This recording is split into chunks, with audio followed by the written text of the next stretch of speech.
StockTech on our individual activities and maybe mindset, and also the company's processes as what Dr. Chu mentioned. And it's a very good prompter in three: think, speak, and act. Okay.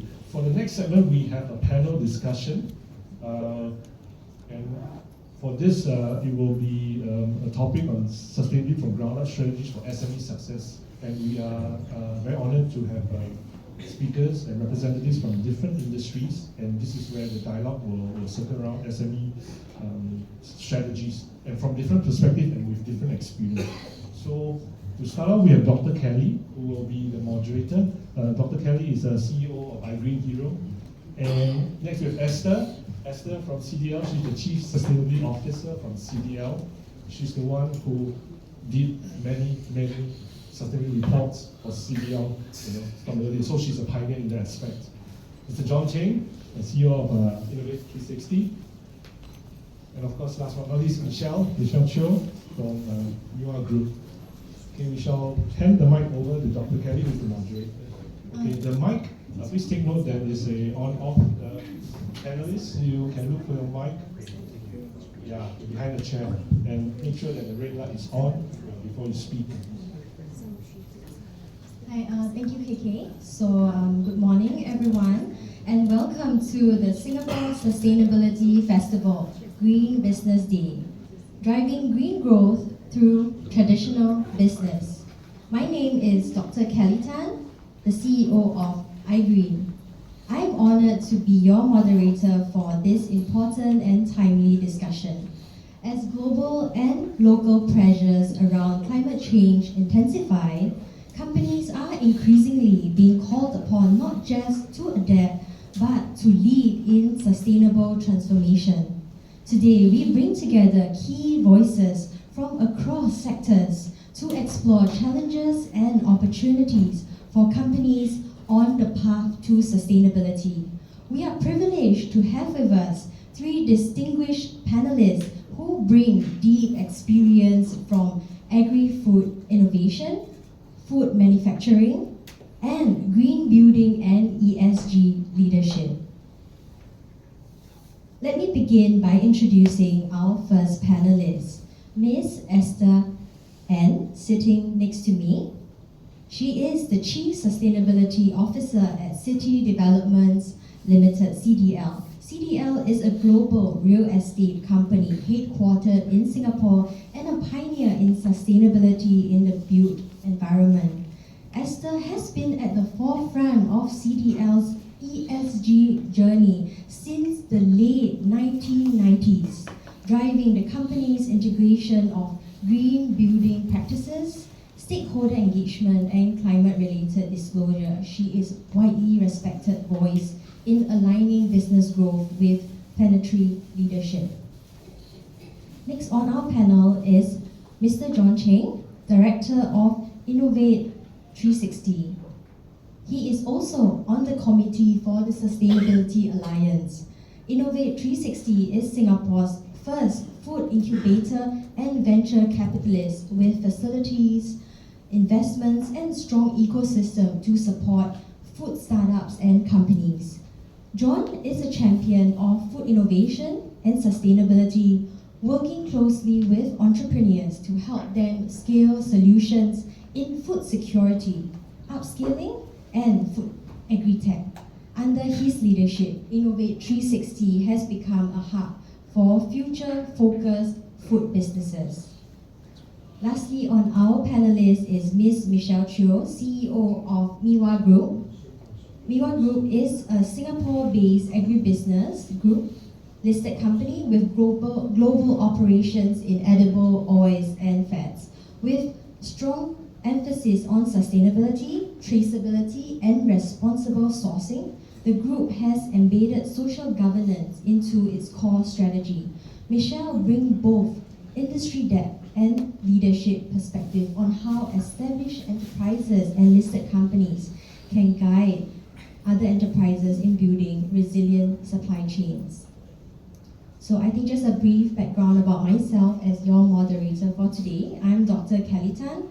From iGreen, I run a sustainable packaging company, and we are the first driver and solution provider for food and beverage industry in Singapore and in the region. So I transformed my company from a traditional packaging manufacturing company over 40 years to sustainable packaging, and we provide products of packaging as well as services and waste management. So now moving on to let us allow the panelists to introduce themselves. And before we begin the dialogue proper, I'll now hand over to our panelists to invite them to say a few words about themselves to further introduce.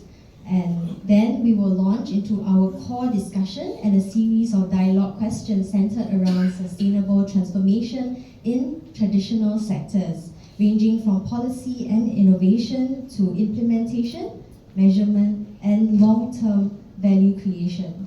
Let me hand over the time now to our panelists.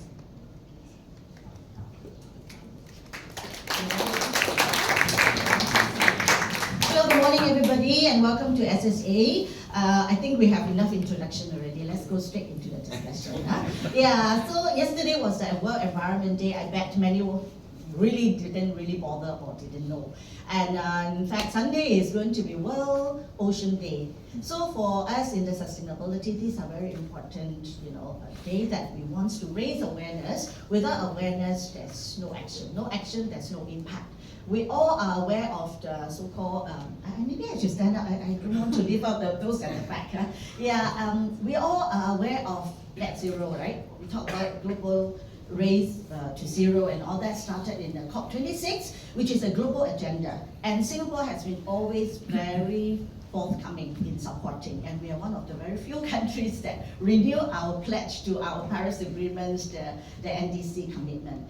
And when governments say go north, every business has to go north, right? And everybody have to decarbonize towards net zero. By 2030 we have target, and 2050 we have the net zero target for everyone, especially in the green building sector.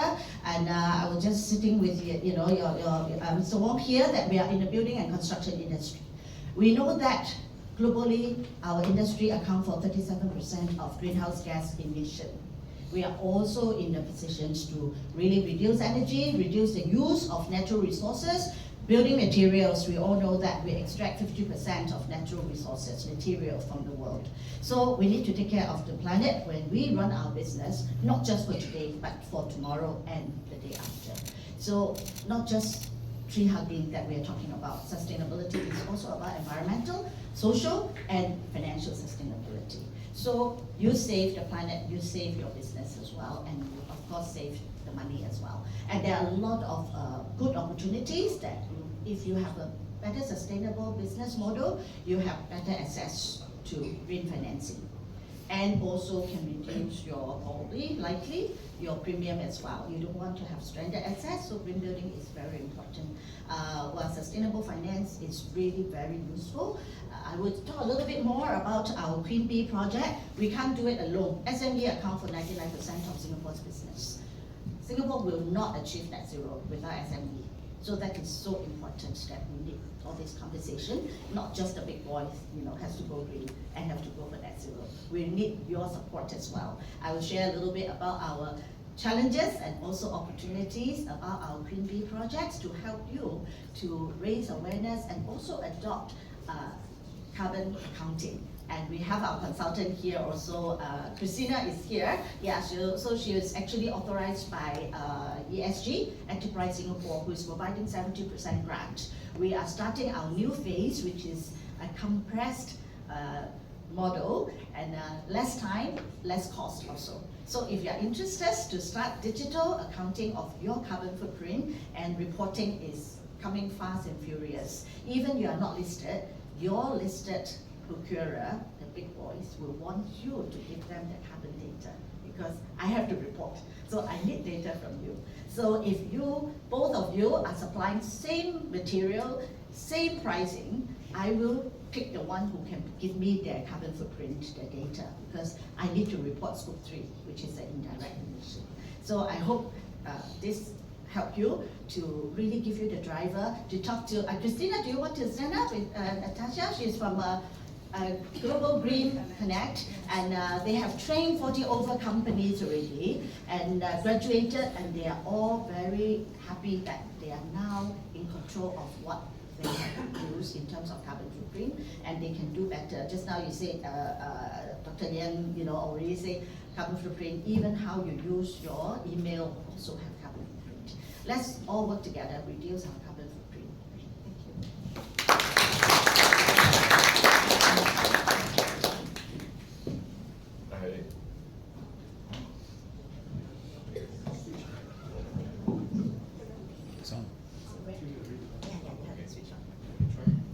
Okay, so in the same fashion, I'll just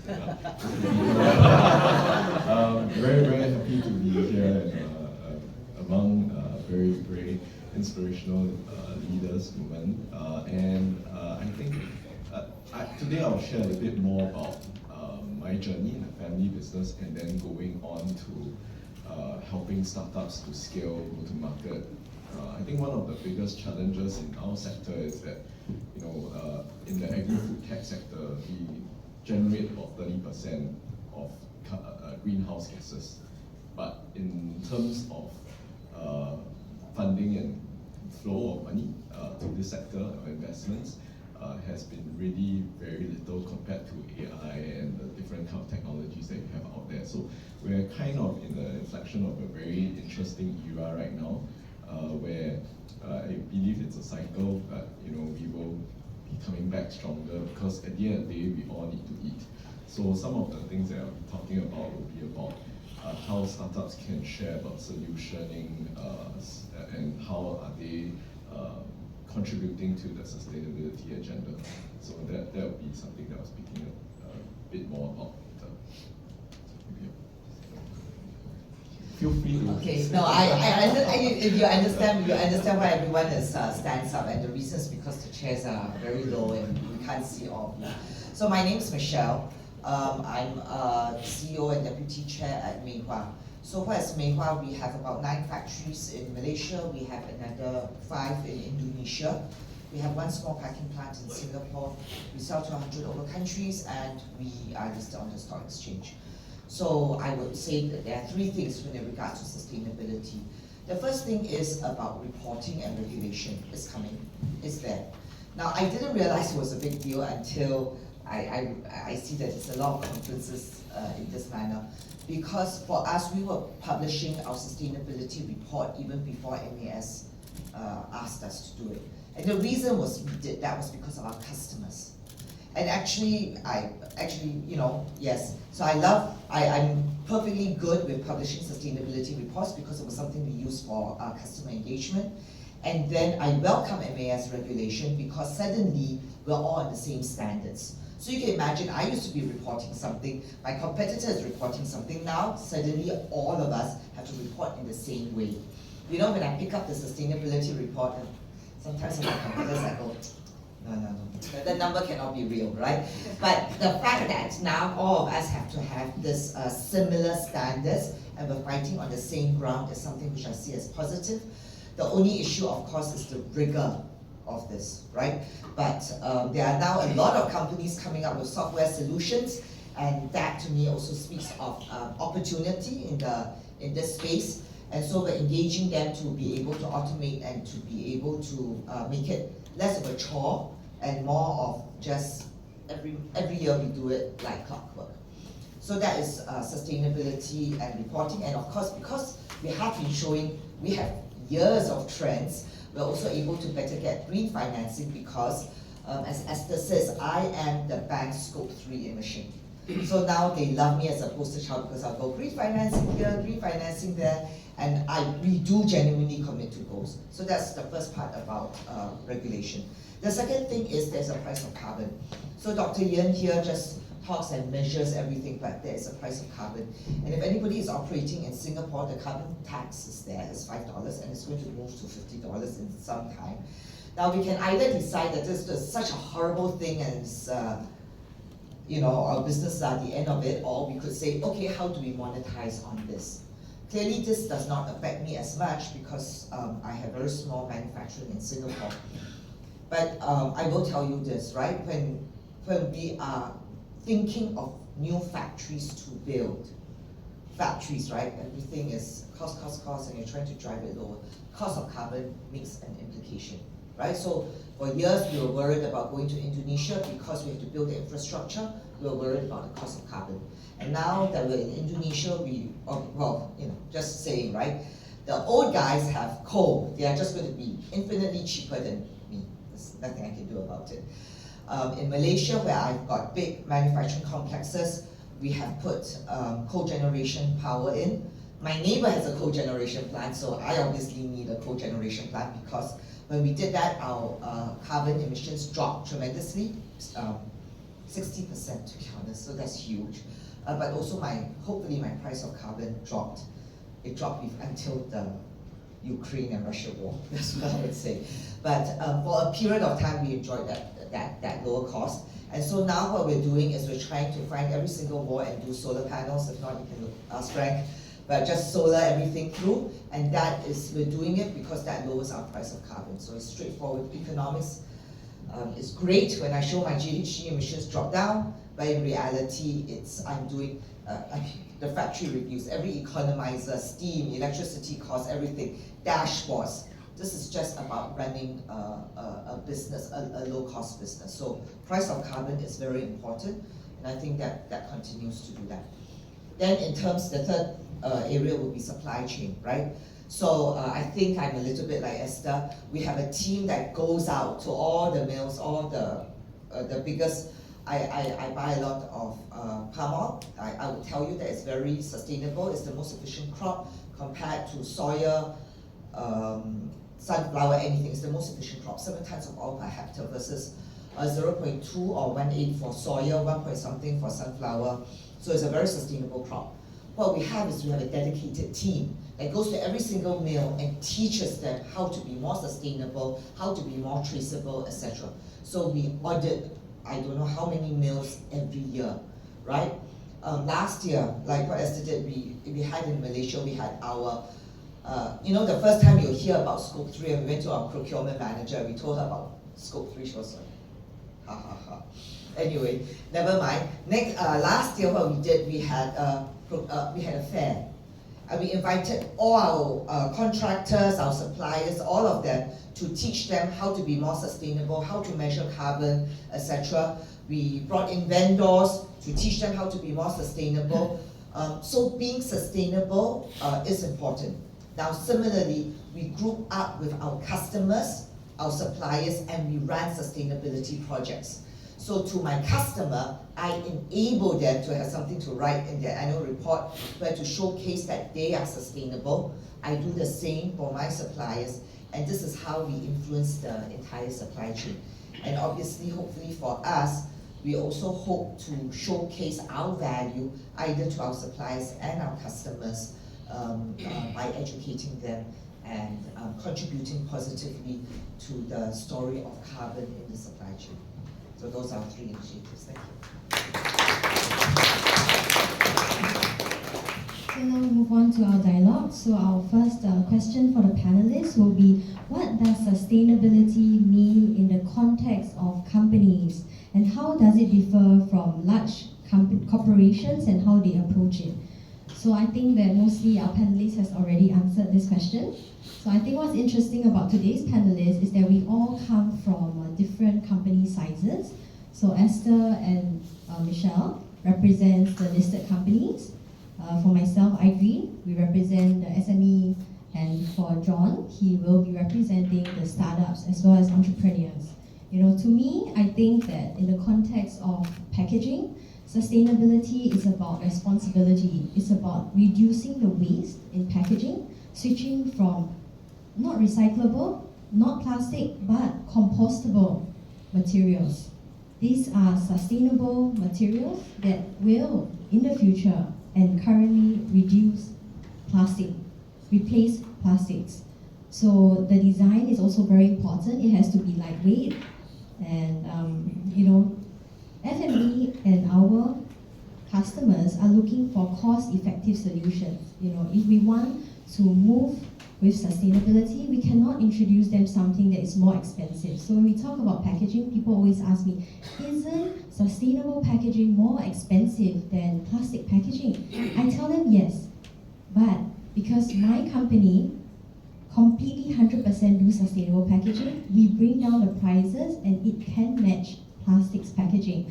And this allows businesses to be cost effective and transit smoothly towards sustainability, and that is our job as vendors and solution providers.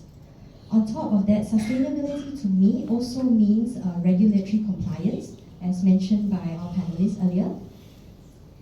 So there's also consumer preference, and sustainability is also a form of branding.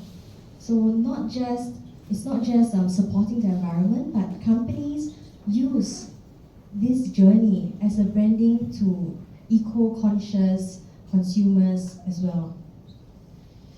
So I think in summary, we are trying our best to implement and run our companies in a way which reduces environmental harm. You know, for me, I talk by the 3 Ps. So my 3 Ps is profit, planet, and purpose. So all these can come together, and I'm sure all 4 of us have proven in our business that sustainability can be profitable.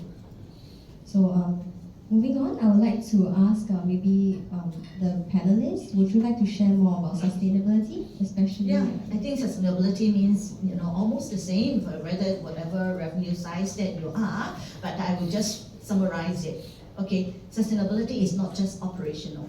Not just go and measure your energy, your water weight, and the waste and all that. It's about strategic planning. Okay? Only with strategic planning, then you can really bring out the value of, you know, add value to your business. And just now I mentioned a little bit about how you can access to capital. That is very real. And then sustainability is also not about cost. It's about investment. And it's also about long-term resilience, not about short-term. So for CDL, we have started for 30 years now. Started with conserving as we construct, because when I first joined the company, and then I was, you know, I was very honest and say that the construction industry was not very eco-friendly, and sometimes we caused negative impact on the environment before you construct. That's why these 4 words is, you know, how we came up was conserving as we construct. Conserve the environment, conserve material, conserve the community. And then the triple bottom line is very real. Planet, people, and profits. Without a healthy planet, you have no people to talk about, to provide a market for businesses to thrive. And if company cannot maintain financially viable and profitable, it goes back to the, you know, you can't take care of people, even your own staff.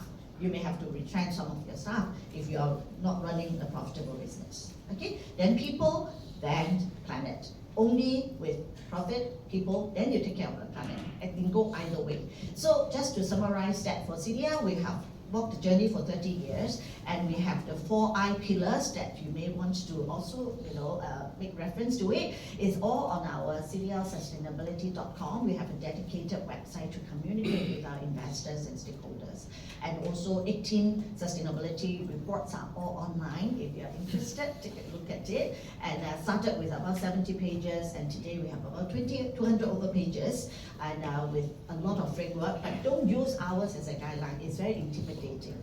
Mind you that we have walked 30 years journey. So if you are just starting, do something that is materials to your business. Don't do something that is like, wow, it's here, I will never be able to do it. You will be. Start small and make progress, and then you will reap the benefit. The 4I, if I can summarize it quickly, sustainability will not work in silo. You have to integrate it into your business. From your board of director, top management, all the way down to rank and file. Horizontally across all your operational units and business units. And add a big circle to it, all your supply chain. Okay? Then the second one is about innovation. It's compliance and risk mitigation are licensed to operate. We don't talk about it anymore. We talk about risk adaptation. You need to tap onto innovation, technology, and there are a lot of new solutions there That if you are still talking about, it's like playing football, you only stand in front of your goalie, you will never win a race. So you need to go out and be aggressive, scout for solutions, technology that can move the needle. Then all these technologies are not cheap, huh? So you need to talk about investment, the third I. So for us, listed company, we can attract investment funds. But for you, you can also attract partners, investors in your business as well. And of course, bankers are very important. Nobody will run a business without financial support. So how do you present a good, performance? A lot of banks nowadays also need to, raise their sustainability and their green financing. So talk to them, show them your report card, then it will get easier access to their capital, and even possible to lower the borrowing costs as well. The last I is about impact. What action you take or what action you don't take have an impact. That just now Michelle talked about carbon tax. Today we are paying $25 per ton. Next year, $45. 2030, $80 or even more. So these are real. Regulations are coming fast and furious. If you have products that go to Europe, look at CBAM also. CBAM is about carbon borders, cross-border tax. If you send anything to, whether it's agriculture, fertilizer, materials, steel, and all that, look at it. The tax is very high. Yeah. So are you going to tell yourself that, oh, sorry, the tax is so high, I'm not going to export it to Europe? So these are the business strategy and also business decisions that you have to make. Regulations are not going to make exception for anyone in the world. Yeah, so I hope this, explain what sustainability is. It's not just about tree hugging. It's a lot more about business and financial resilience. Thank you.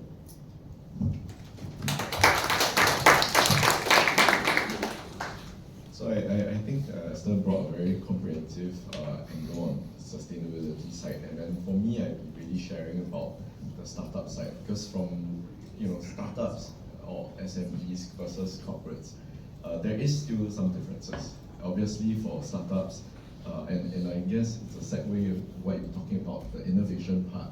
How can businesses tap on the innovation? And I think you don't need to have huge funding to invest in these companies as an SME. I think there's the opportunity to collaborate with them, work with them to mutually grow your business as well as help them grow the business.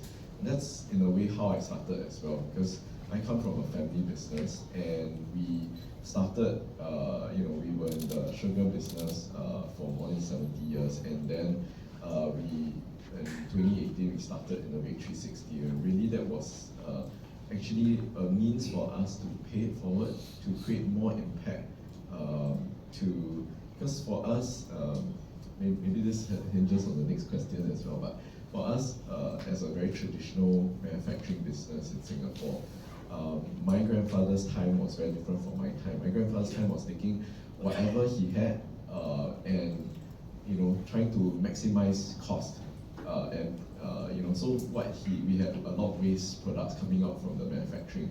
We took that manufacturing, created byproducts, and sold those products as well. And then during my time, I was looking at solar energy, looking at for example, water management systems. So we implemented all these.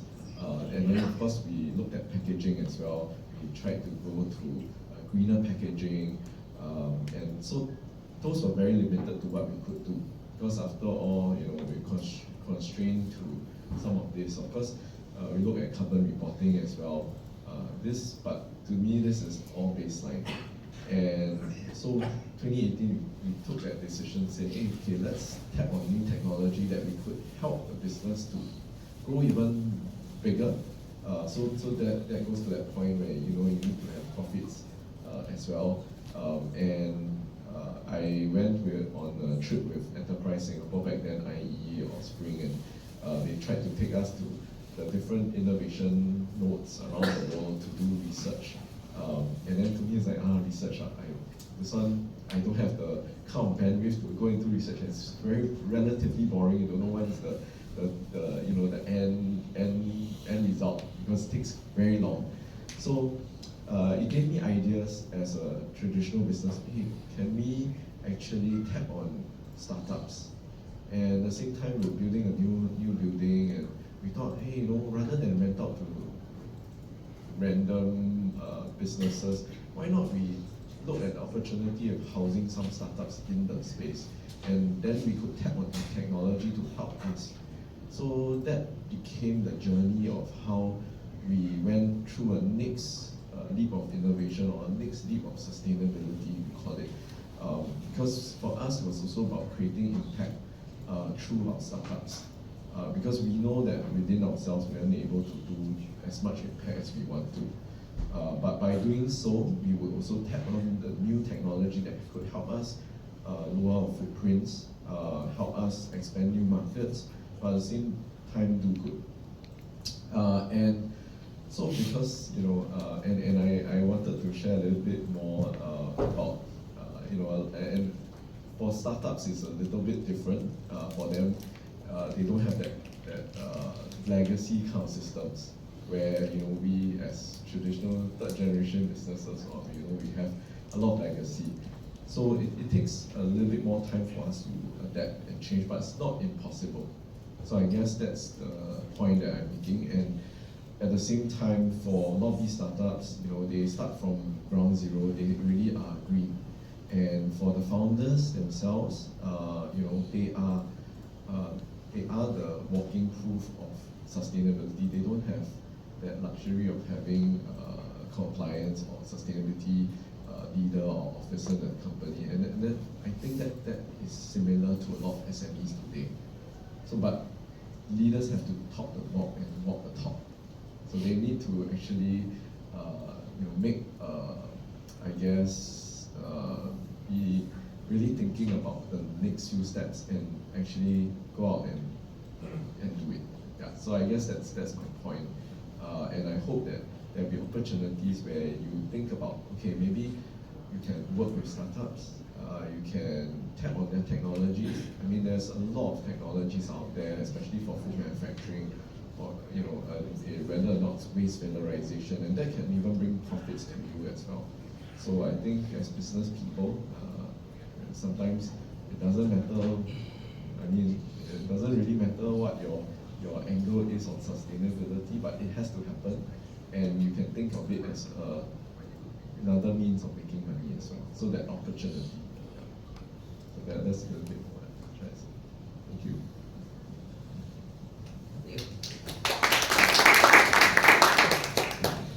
I still prefer to stand. I'm not sure, we're trying to talk about the practical strategies for SMEs, right? So I've divided the trends, and I talked about it in 3 areas earlier. If I had to talk about the practical strategies, right? So I genuinely believe that we start off with measurement. Create dashboards, measurements. When I started, it was very customer focused. So it's about what I could present to my customer. Now after that, it's what I can present to my banker, right? And we sit down there, we just think and we brainstorm, okay, what can we do to group my supplier, my customer, and how do I make this pitch, right, on sustainability to show that we are different. Now, because we have so much data, I make the same pitch, but I make that to my bankers, and to prove that we have genuinely reduced carbon. How does this translate into managing people, right? It manages, so at the beginning I had a small little department, and nobody knew sustainability in those days. I said we just went on to Google and copied, right? After this now, what we have done is every single factory manager has a target on their head, right? Because when it comes to whatever they're doing, they have a target. So just like they have a target on their overall cost, they have a target on GHG emissions, they have a target. So now I don't need to sit there and keep thinking about it, they do it, right? And then it does fall into what Esther says about strategic planning, because once I put my factory managers on it, actually my technical manager drew all the sources of our carbon out, and then we tackle it in a strategic manner. So that we're still doing the same thing, but we're doing it a bit more strategically, right? Regulation and governance is a real pain, right? But it's real. And we're not talking about reporting, right? For me, operating in Malaysia a few years ago, if you read the newspaper reports, there were suddenly these fumes that were smelled, and school children were getting sick. It was because some idiot went off and dumped. This is really bad. They disposed of their chemicals rather than disposing of them properly. They put it inside the river, right? Oh my goodness, I mean, that's first a horrible thing to do, but second of all, the amount of audits that we were then subjected to, as well as everybody in the entire area. So we have completely improved our water management capability. Earlier this year, there was a gas pipe explosion in Malaysia. Sorry, it was a contractor, they didn't follow the rules, whatever.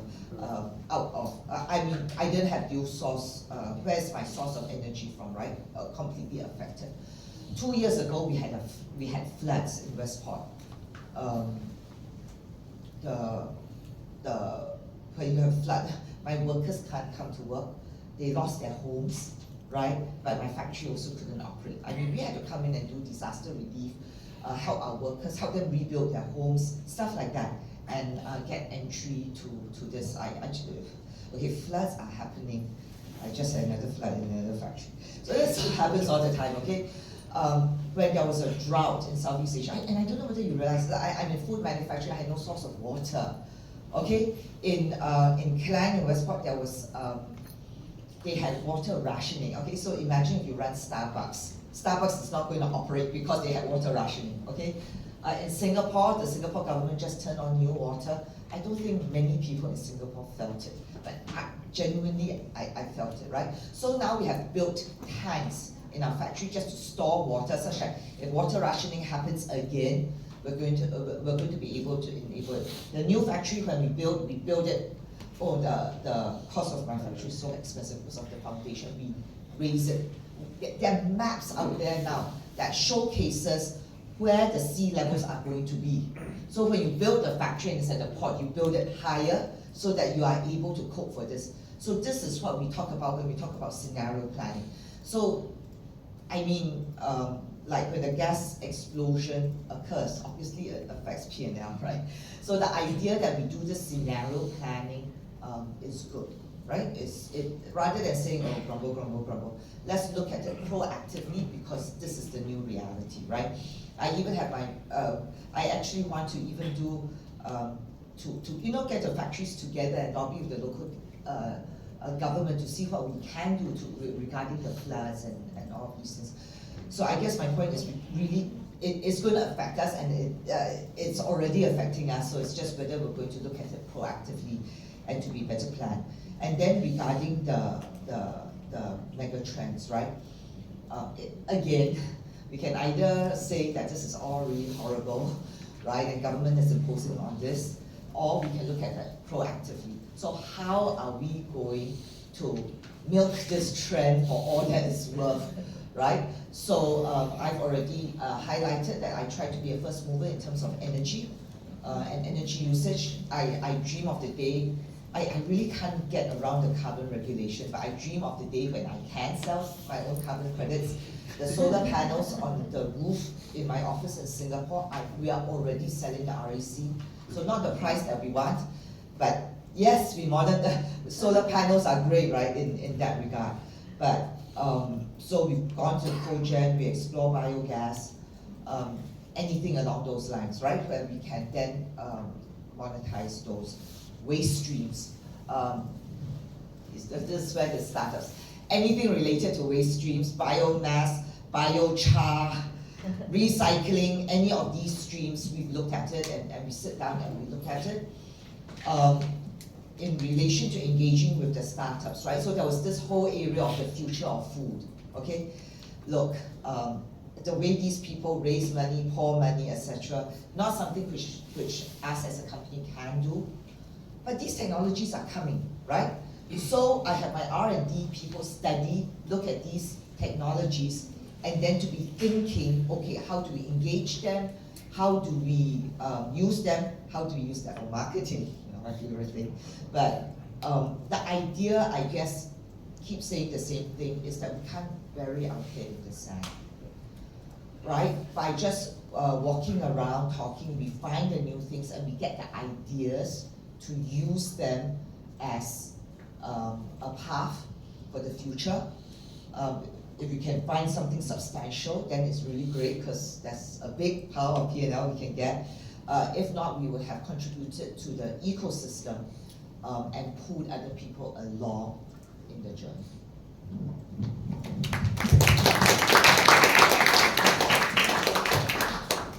So this brings us to the next question. So we have talked about the downstream to our customers and even within the operations as Michelle, John and Esther have shared. So now we will want to discuss about the upstream.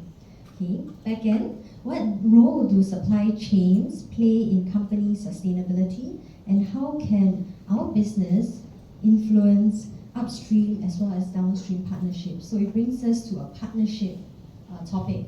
So for myself in packaging, we want to use some kind of, so there are a few steps that we do. So we start to map.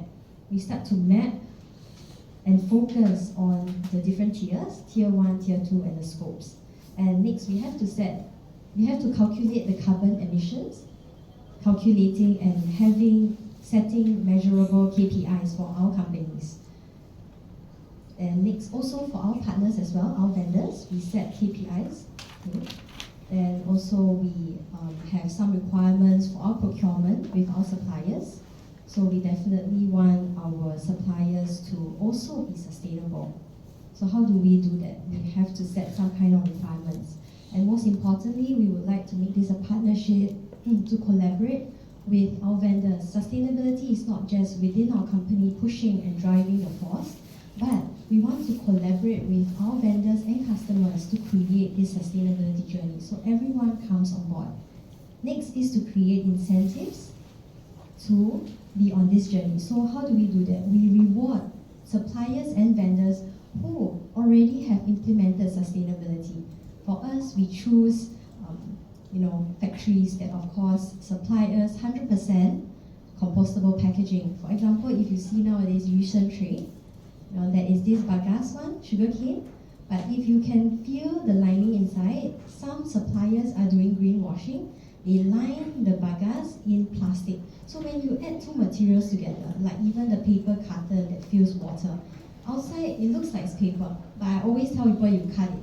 What do you see inside? Aluminium. So with that two materials, nobody is able to recycle that material. So we don't want to do that. We will only choose vendors who provide us with 100% compostable. It has to be 100% bagasse, 100% sugarcane corn without any plastic lining. And how do we test for that? You add water in it and you see the droplets become a circle. That's when you know that it's plastic inside, even for any paper packaging. So we are trying to provide and replace even paper food packaging. And at the same time also, we have to also put ourselves and our vendors onto audit. There are a lot of ESG audit partners around us. They are very affordable and under the Singapore brand. And then we also have to build capabilities within our companies to forward with a net zero carbon project. And go for green financing, as we have shared earlier, as well as making this very transparent. So we want to be able to trace our carbon emissions and do a yearly formal or informal audit. For SMEs, maybe for us, we are not yet required to follow or submit any sustainability reports, but it's very good to start now. For iGreen, we have already our own calculations because people always ask us, do you put your customers on ESG reporting? I said no, because a lot of the audits do not focus on packaging. So end up for us as manufacturers, we go all the journey and we calculate ourselves. We have an Excel sheet calculator for our customers who require that. So all the way from extrusion of the resins to the manufacturing production of the sheets to the molding of the products, the heat molding, and then all the way up to from the cradle to grave, recycling, as well as down to the end of the life cycle of the packaging. We do that for ourselves. We create the Excel sheet. There was no template. Every data was taken from research papers, and we set our own for our vendors. So these are things that, examples that what we have implemented for our company. So maybe I'll let our panelists who want to share? Well, in the interest of time, I just probably give you one example. We operate in 29 countries and regions. Singapore is like setting benchmark. We are not like, some other MNC, they follow the European, headquarters. We set the standards, in fact. So if you look at City Square Mall, it's a very good example of engaging upstream, downstream, and all the partners. This was actually opened in 2009 as the first eco mall and community mall also in Singapore. So what you see actually have a lot of sustainable building materials that we have used, and apart from maintaining at Green Building Platinum level, BCA, and we just actually completing our a major, asset enhancement. Every floor, if you notice the lift lobby, there are actually different materials. This floor, you can see the bubble wrap. It was recycled from the bubble wrap. And also you can see the panels and all. And we also bring along actually very like-minded partner, like NTUC FairPrice. They have the most sustainable store downstairs. So go visit it. Even the trolley, the display, materials, and all are from using sustainable materials. I think what we believe in is nobody can save the world alone. You need to bring partners along. It's also about the heart, the head, the heart, and the hands. So you believe in it, and I'm a visionary. If you just sit there and always vision, and no action, nothing will happen. So you need the head to have idea. And I always say that, I hope I can be a visionary. I don't need to run on the ground, but you need the idea, you need vision, you also need action. You need to run on the ground, and the hands and the legs also. You need to learn capability, and it's like Michelle, you also know what exactly. I was very impressed. It's talking about all the solar energy and all the other alternative energy as well. So I think what we do is the best way to preach and to get people on board is by doing it. If you have the time to take a look at, like this academy was opened in 2017, and by then SM to Chihen, and it is a partnership with 6 government agencies. And also now we have grown into like 100 over partner, private sector partner, and people sector as well. And Singapore is very small. We need to tap onto the global best practices. So when you go out, you take a look at the board outside there. The board itself is made from chop value material, disposable building chopsticks. You can see the pattern is there. So use what you believe in, and also this is only powered by solar energy. Solar panel on the rooftop, and this is a real-time tracker installed by our partner Schneider. So we know how much we generate, how much we use every year. And since we opened in 2017, it is actually net zero. We actually use about 50,000 over kilowatt hour a year, but we generate about 60,000 kilowatt hours a year. And whatever it is, actually excess is actually channeled, it is actually packed with our City Square Mall main grid, so nothing goes to waste. And this space is rent-free, so we want to bring people together, whether it's in public, private, people sector, NGO. We have a lot of youth and come to use this space free, and so popular that we have to open another annex last year. And we actually, behind the black curtain is SEAS, Sustainable Energy Association Singapore. Those in the energy sector you would know. So they are really bringing idea and technologies and resources together. And also, if you are not a member of our global UN Global Compact Network Singapore, do join them. They have a lot of training courses, carbon accounting, reporting, and all. And I think the whole idea is bring people together.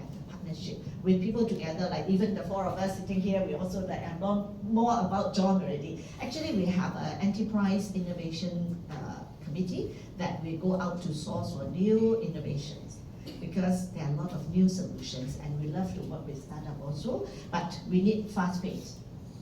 We work with sometimes with academy, it will take a long time for R&D. For business, we need to pick up something, test back, run, see results. So it's very fast, so we can talk.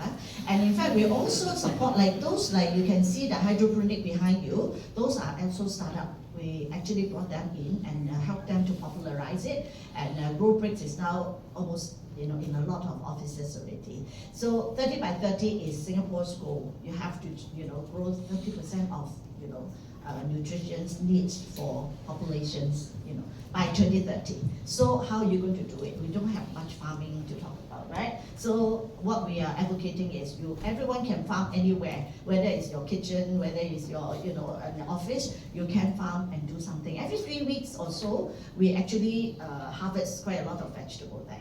Yeah, so you can just plug and field it, it's really good. And I think if you have time, go to the ground floor. There are 2 solutions. One is circularity solution. We work with SMRT and LTA. They gave us a cabin, which is from a decommissioned train. So we turn it into an education platform using recyclable materials and all. And we use this architect called Tail. It's also an SME. They're very passionate about sourcing for new material that are upcycled or recyclable. So that is why the best way to support businesses is give them business. Let them provide a platform for them to shine. And of course, opposite to it is the nature-based solutions. We talk about microforest. Urban heat island effect is real. Singapore experienced 34 degree, right? The last 2 weeks was like 33, 34, and likely 35 degree become a norm soon already. So we need to tap to nature for solution. How can we cool the urban spaces is what we have been testing now. Downstairs, opposite to the eco train, you can see is the microforest. Read the materials there. It's very interesting. Basically, we want to plant tree where it matters, not in Choa Chu Kang, not in Mandai, right? I need to cool the urban spaces where there's density of population and building. We need to use nature-based solution to cool the environment, to bring back native biodiversity as well. So there are sensors, downstairs to test before and after the microforest and how much temperature it has actually can cool, and also it's bioacoustic, so you can hear the birds and bees. So native biodiversity bring back to the urban spaces, not in far away Choa Chu Kang and Chu Kang. Yeah. So thank you, Esther. So I think in the interest of time, before we go to our Q&A for 10 minutes, let me ask our panelists, so what advice would you give to companies starting their sustainability journey today? Okay, so for myself, iGreen, now it used to be reduce, reuse, and recycle, right? So I would like to add on something additional. Now we have to choose, we have to compost, and we also have to track. How about John? Maybe John first, and then Michelle and Esther. So I just wanted to say, I guess for me, advice would be to find ways how you could collaborate, because you see the big guys here, they're already very interested in how to be the first mover in a lot of areas, and they want to tap on the newest innovations today. So it doesn't mean that as SMEs you can't do that. In fact, because you are SMEs, you have an advantage, which is you can move faster, because sometimes corporates, I think Esther mentioned something, but obviously Esther's company is also a bit more forward moving. It's not compliance regulations, it's really about adapting the compliance and regulation to spur innovation. But for a lot of SMEs, the bosses make the decision, and to roll out and implement is really fast. So I think that's where there's that entrepreneurial spirit and that matching. So my advice is find ways to collaborate. I'm going to answer the previous question. ESG is environment, social, and governance. So all 3 are trends, right? And basically what I'm trying to say is an opportunity, right? And if your knowledge or my knowledge is better than someone else within the supply chain, then there is a value addition. So for example, every time we flip the newspaper, we see a company, a supplier, a customer that has a sustainability problem. Don't worry, my guys are sitting down there and trying to help them to solve it, trying to bring collaboration on, and so that it turns that we meet them at their point of need, if you think about what we're trying to do, right? And we bring know-how, such that they are able to do better, and so because it's a commodity, they're not going to switch on price. They then are more willing, this is what's building a long-term relationship. And also for some of our suppliers and our customers, if we are able to educate them, right, they actually either give us better quality oil, which then improves our processing costs, or we're able to convince them to buy higher premium oil, which is more sustainable. All of this acts within our advantage. So to arm ourselves with knowledge, right, and then being able to see where we are able to play within that is great. And that's why, again, we work with the startups because they're having ideas. And so we just want to arm ourselves with the trends, with the knowledge of what's going on, so that we know how to play when the time comes. At this point, I'd like to open the floor. And if you'd like to raise a question, please introduce yourself first, and you can direct it to the whole panel or individuals if you like. So this is your time to have an exchange. You can also share tips if you wish, or you can ask questions. The mic. Anyone? Okay. Patrick. Thank you so much. I'm just wondering, do we have more success story where sustainability improves the bottom line? More success stories you can share. Sorry, my name is Patrick, just an individual. Thank you. Very quick one, okay? Cost saving, improving operational efficiency is one of the many benefits. So for the past 10 years, in average, we save about 3 million a year in terms of energy cost. Grid price is not cheap in Singapore, so energy efficiency is very important. To generate alternative energy, we are still in a very early day. We don't have land enough to produce solar plant and all that. So I think energy is top priority, because when you talk about net zero, you have to look at decarbonization. There's only a few ways. I cannot say, oh sorry, tenants today half day lighting and aircon. Reduction is almost not possible. But generation is also limited. We have solar panel. We only have like three buildings that are net zero. These two plus our green gallery, because it's flat. It also not many tall buildings around it. It's also about yield, because we have a lot of sun, but half a year in average it rains. So overclouding, I'm sure Frank is an expert in solar energy. So it's also about yield. So these two buildings can do a lot more to generate, but trust us, we actually control the usage. We calculate. And like Green Gallery, we even cut down the use on video. Just now you heard from Ian that some of the digital consumption is very high. So you need to monitor, you need to track. Without tracking, without measuring, you can't manage. So for those that you feel that, oh, you're a big boy, of course you have a lot of money. For my 18 years of reporting, it's all done in-house. Okay? Only external assurance, we hire consultant, because I can't do it, because it has to be independent. So the best way to do it, learn, internalize the knowledge, and apply it.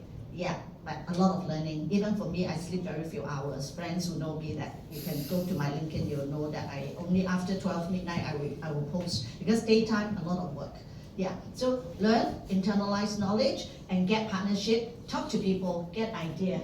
Yeah. Whether old or young, talk to them, and you never know what you will get. So I think I have some comments about this. So I would say that I think for our panelists here, what they did was they asked traditional business and they implemented sustainability. For me, I come from traditional business. I got rid of it. I started everything 100% sustainability. So there we give different perspectives. I would say that sustainability does not automatically increase your bottom line. It does not automatically increase revenue or profit. What we're going to do, what I did was to combine sustainability with automation and digitization. By reducing my cost and fixing my operational problems, together with sustainability, it will lead to higher profits. So it combines not just sustainability, we have to bring in seminars from digitization as well as automation. Thank you. Any other questions? Great. Please kindly introduce yourself. Hi, my name is Jordi.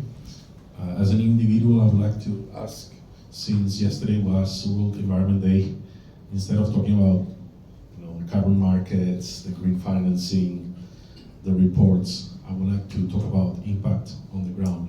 So this is a question for CDL. So how do you marry the rapid urban development needs that you have across Singapore with your biodiversity commitments? Well, biodiversity loss and loss of nature are actually in a 10-year projection is one of the highest risk for business and finance. But you can't do it alone. Like what I said, look at new solutions like microforest is what we are testing. And hopefully, if it is tested, effective, we are collecting data every day.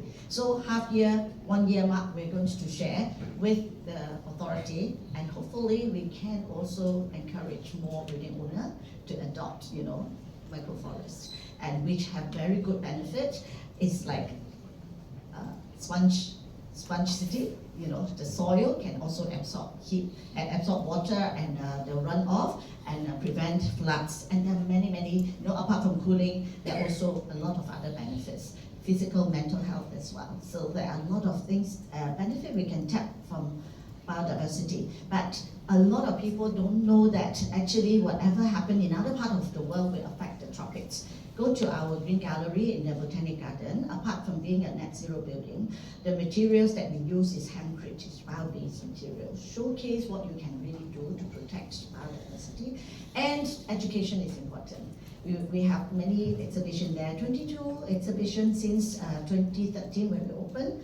And now, almost 12 years now, we have hosted 22 exhibitions together with NPARK together. We can't do it alone. So it has exhibition about protecting nature, biodiversity, greening Singapore, and now we are setting up for the next exhibition is for SG Singapore, SG60 Singapore, and also the anniversary of SBG, Singapore Botanic Garden, being the only UNESCO site in Singapore. So we also hosted a few events, exhibition that is about climate.